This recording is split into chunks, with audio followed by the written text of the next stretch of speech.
So the games I'm going to talk about now are basically 5 games that I think are perfect to play with maybe a non-gaming partner, be that family or be that kind of wife or husband or non-gaming friend during lockdown. So somebody that's never really kind of played games. So I'm not even just talking about like a beginner in miniatures games. I'm talking about somebody that probably doesn't really play board games either. And the first one of those games, if I can get my little thing, is Warhammer Underworlds. And I've got the Diachasm one here because Diachasm is the latest season for that. Diachasm is £50 in the UK if you buy it at retail price. There's obviously discounts available online. But I think that this is a good starter point. And some people will disagree because this game is quite competitive. It's quite sort of, there's a big tournament scene for this. However, don't treat it like a tournament game. Don't treat it like a big kind of like sort of heavily competitive game. Treat it like a game in a box. If you just buy, you right there? Yes. Oh, you're laughing at the comments.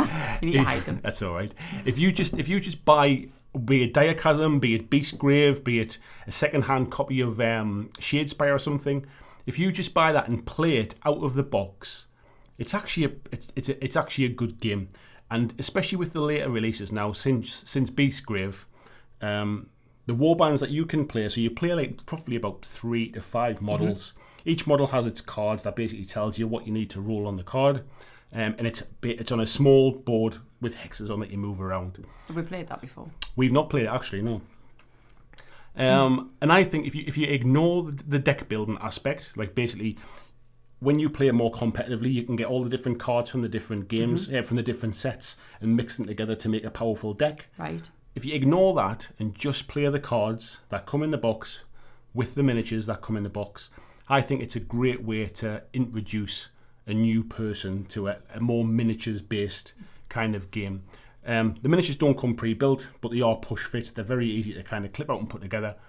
And one thing I forgot to mention at the start is that I think that the games on this list, they need to be quick to put together and to set up.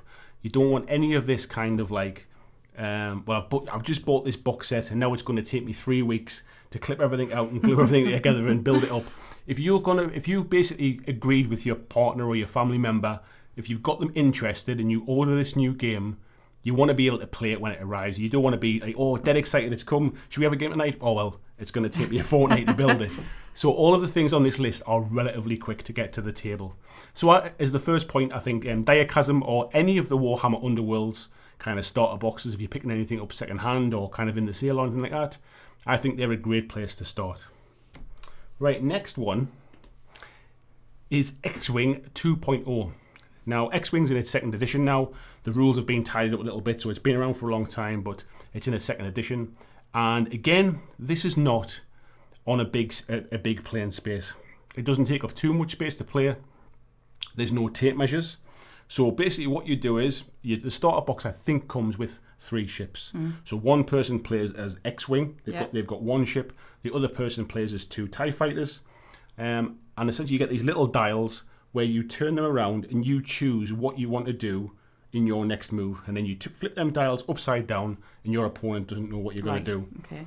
Then when it's your turn to go, you flip your dial over and then you have to move that direction. So there's not too much of this, I've got like lots of different options of what I want to do. All the information for that particular ship's in front of you. And if you're playing the 2 TIE fighters, they both do the same thing.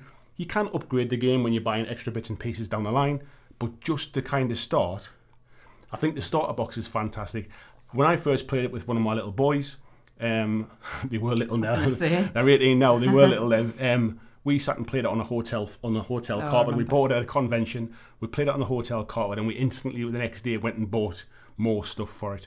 The models are pre-built. There's nothing to build. They're pre-painted, so they look great. And I think with like renewed interest in Star Wars through things like The Mandalorian, I think that maybe the theme might be enough to kind of get it across the line. I know you're not a big Star Wars fan, that's why we've never played it. But I think it's a consideration if your other half gaming partner is interested in Star Wars. It feels more interesting to me than some goblins. I'll tell you what, I would liken it very much to Armada in that way. In that way of kind of you've got so many choices of movement. I enjoyed that. Yeah. Okay. So the next one is a game we have played, and that is Dreadball by Mantic. Now, there's a reason I've picked Dreadball when there's other games like Blitzball and Blood Bowl available as well. Excuse me.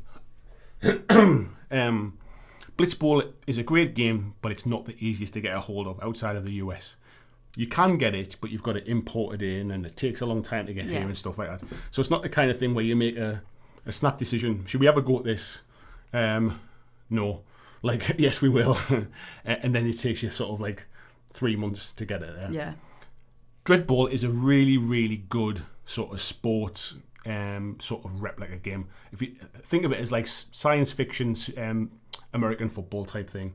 We've played it. It's basically on a board with hexes. You don't have to score in the end zones. There's the little kind of the score zones, the strike zones that you have to score in. You don't reset the board every time you score as well. So once you score, all the players stay where they are and the ball comes in from the side again and you just keep moving.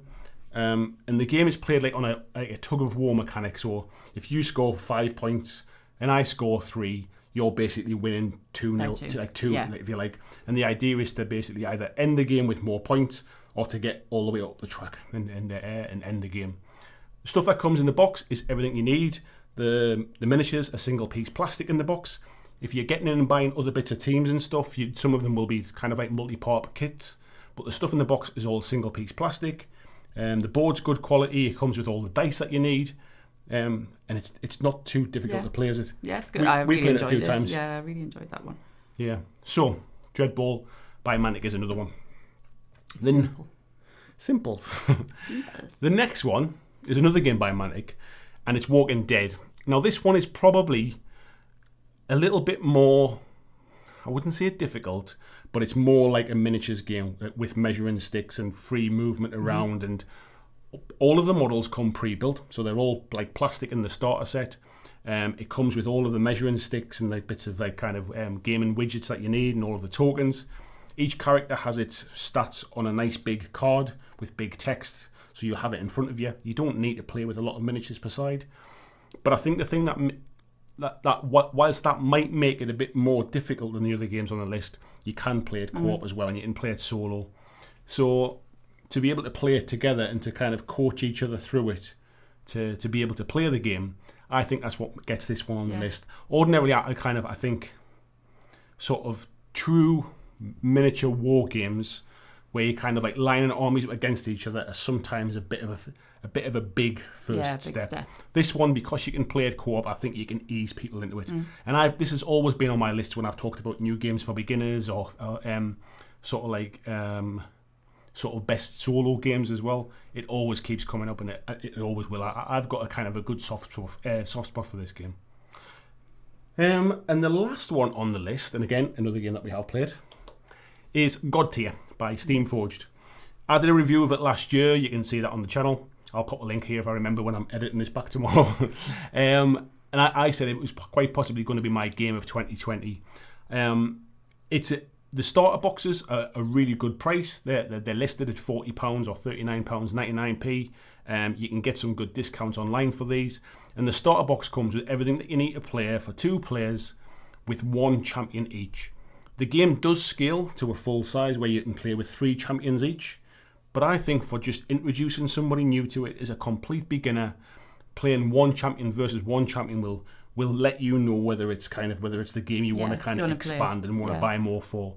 The board's hex based, so there's none of this kind of measuring for movement and stuff. The cards for the champions are right in front of you, and there's 2 sides to it as well. So in one part of the game, you use the front of the card. In the next part of the game, you flip it over and use the other part. So you're not like bombarded with lots of options all at the same time. And I think with the fact that it comes single piece plastic minis, you can literally open up the box, put it on the table. It takes no time to set up. There's no terrain or anything like that. You punch the tokens out and get ready to play it. I think it's a fantastic game to kind of to give that idea of is this something that I want to kind of take to the next level type thing. So those are 5 games that I think would be really, really useful for beginners. We just I don't know whether you've got any kind of opinions on any of the ones. Is there any that I've talked about that we haven't played where you think, nah, not for me? Or no, I mean I would try them all. I would. I mean none of them sound None of them put you off. Awful. Yeah, I think if I'd said You haven't told me how long they all play. That would be a factor good point. potentially. Then all of them are not like 3-hour games. Yeah, I would play. I would try them. I think if I was to say let's have a game of Warhammer 40k and I put down like 1,000 points of Marines and I put down 1,000 points of Necrons, Like crumbling already. and then I'm putting terrain all over the board, and then I pull out this massive big really thick rule book and go right, that's the rules, and then there's your army lists, and there's your army book. I think that would be the kind of thing that would just kill it stone dead. Yeah. And that's why I've kind of gone for those 5 games. In the comments, this is meant for the video, the recorded part, not this live bit, but in the comments, if you can think of any other games that you'd suggest, if you agree or disagree with me, please put them down in the comments. I would love to know what you think.